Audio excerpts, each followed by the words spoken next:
ఒక్కొక్క రోజు ఒక్కొక్క వ్యవహారం. ఇక్కడ అసలైనటువంటి అంశం ఏంటంటే అమరావతికి మునిగిందా లేదా, అమరావతి మునిగితే ఏంటి.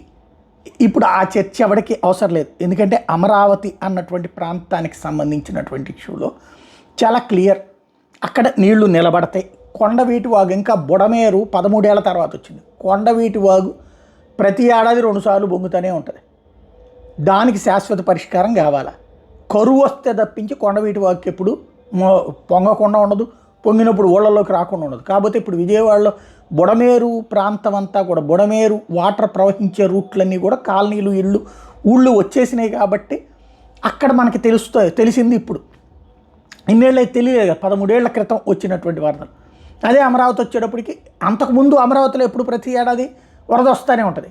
ఆ టైంలో అందుకని అన్నీ కూడా మెరకలో ఇల్లు కట్టుకుని ఉంటారు వాళ్ళు, అక్కడ ప్రిపేర్డ్. కాకపోతే సమస్యల్లో ఏంటంటే దానికి పరిష్కారం ఏంటి, ఖచ్చితంగా అయితే ఒక పరిష్కారం కనుగొన్నారు.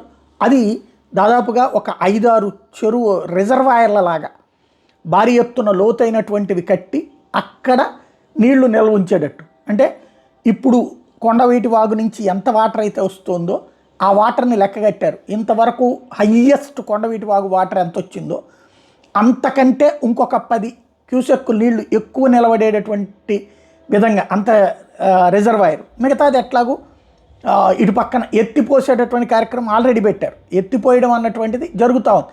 ఇప్పుడు మనం ప్రకాశం బ్యారేజీ దాటిన తర్వాత లెఫ్ట్ సైడ్ కృష్ణవేణి మోటల్ దగ్గర తిరిగినప్పుడు అక్కడ ఉంది ఆ ఎత్తిపోతల. దాన్ని క్లియర్గా ఆ ఎత్తిపోతల పథకం అనేది నడుస్తుంది. కాకపోతే కృష్ణానదిలో కూడా వరద వచ్చినప్పుడు అది సాధ్యం కాదు. అదే తేడా.